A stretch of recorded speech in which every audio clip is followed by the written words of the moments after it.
अॼु चेटीचंड आहे। छा कंहिंखे ख़बर कोन्हे?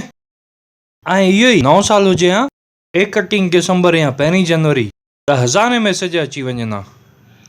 पर छा असांजो नओं साल कोई न मल्हाईंदो? हिकु मैसेज कोन्हे। मामा अरे संजू पुट, मूंखे ख़बर हुई अॼु कोई यादि करे न करे, पर तूं पक ईंदे। अच पुट अच, नए साल जूं वाधायूं अथई। मामा छा थियो अथव? 31 दिसंबर थी वई, 1 जनवरी बि थी वई। अरे हैप्पी न्यू ईयर थी वियो कॾो का? थी वियो? हा तूं सिंधी आहीं न? हा। अॼु चेटीचंड आहे, सिंधियुनि जो नओं साल आहे। आई चेटीचंड, मां विसरी वियुमि मामा। समझे? So Sindhigiri wishes you happy Cheti Chand and happy new year. वाह, हाणे इहो ई सिंधीअ में चओ।